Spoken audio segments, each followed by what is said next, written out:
Have you ever been in a breakdown with someone like a friend or even your partner or your mom or your dad or even your child where things were said, things were communicated, and you both went into your individual corners, um, and to all this time passed before anyone said anything, or the things that were said were just you were nothing was resolved in that. Um, and when you're in your individual corner in the breakdown, or you haven't come together, or when you do come together, you're still arguing, you're still upset with one another, your feelings are still hurt, but nothing has been really resolved yet. And it's super painful place to be. Like, it's a super painful place to be, especially for people that you really, really love.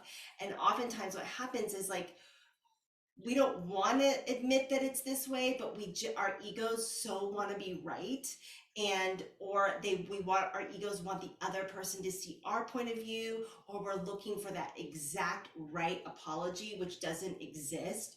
um there was, like, for so long, I wanted the people that abused me to just apologize to me. And you know what, here's the thing: one, I never got it; two, I never will; and three, it wouldn't have mattered. It wouldn't have mattered, because it would have helped, but it wouldn't have taken away the pain. It would not have taken away the pain. So if you have it, if especially if you're in a breakdown with someone right now, a friend, a colleague, a partner, and or even one of your own kids, and there are so many unsaid things happening, and maybe you send like the occasional text message, but you really want to be like having like these deep conversations, or when you do talk, like I said, you end up arguing, and it's really painful.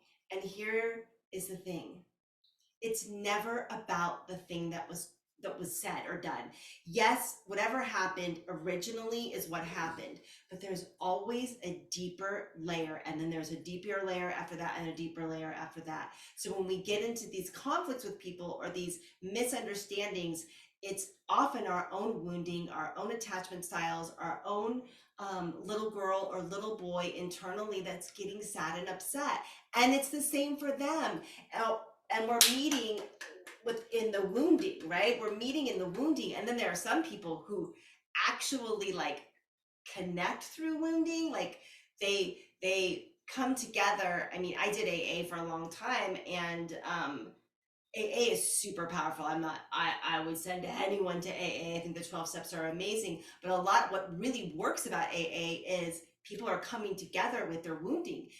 Everyone understands each other. It's like, oh my God, you have that kind of thinking too. And you used to drink every day. I used to drink every day. So they're connecting to their wounding. But in AA, there's structure, and there's tools, and there's the steps so people can come together, and they have ways to communicate with each other. But out in the real world, we're like connecting through wounding. Oftentimes couples get together because of that, right? It's not conscious, it's not a conscious thing, but we get together to work out our stuff. So if you are in a situation like that, and you just don't know what to say, and you don't know what to do anymore about how to connect and go even deeper with someone, or maybe you're in a relationship with someone and they only go surface with you, and you really want to be vulnerable, or flip flop that, you're really vulnerable, you're not going vulnerable with them, and they really want to be vulnerable with you. What to do about it? What to do about it? That is the biggest question. And I'm going to say this one thing, and then I'll up to one. The first thing to do is to get really, really clear on your part. And even if you were the victim in this, and this person lashed out or did X, Y, and Z, as an adult, you have a part in everything. Even if your part was, I collapsed, I allowed them to walk all over me, I didn't speak my truth, I hid. There are passive parts to it, or maybe you didn't listen. This had been building, but get really clear on what your part of the breakdown is. Do some writing, do some meditating, do some reflecting. Because once we get really clear, and I'm going to bring back even AA, the fourth step is writing out your resentments and getting really clear on what your part is. For me, that was at 28 years old when I first did that. That was my healing. That was the beginning of massive healing for me, because I no longer was a victim. I was like, even as a kid, I could come up with, not that I was powerless as a kid and things were happening to me. But as an adult, no. And on a soul level, we're not talking about that. I believe we're at choice all the time. But on a personality level, no, I was not in control. But as an adult, I was at choice of how I was going to be using those wounds or not moving forward. So get really, really clear on your part. That's step one. Get humble and clear.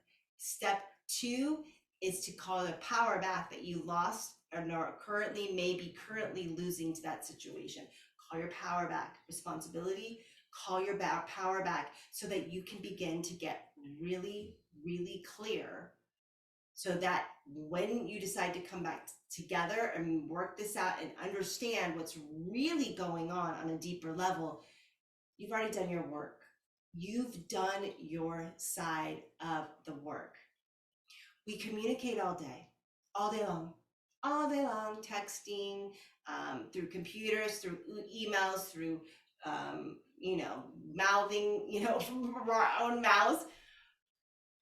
But it's amazing how much breakdown there is in communication, especially with the people that we love so much. So much. Right now, we are developing a 3-day live event. It's going to be coming on August 17th, and I really hope that you join me on that date. We are just now beginning to talk about it. When the link is ready, you'll be the first person to know to sign up for free. And we are really diving deep and really going into ways in which that are going to support you so that you can resolve conflict confidently, in your power, and speak with ease, flow, love, and generosity. It's going to blow your mind. So look out for that, and look out for the link to sign up for the 3-day live event that's coming up called Codes of Connection, to support you with situations like I just described. I recently went through something similar with a friend of mine, and we finally got to the what's underneath, so we can come together and talk about what was authentically happening and heal from that place. So do your part. If you're in a situation like this, and look at your side of the street, and then work on calling your power back. Those are the first 2 steps to resolving what is going on. All right, I hope this was helpful. My name is Beth Osmer, and I will see you on the next video.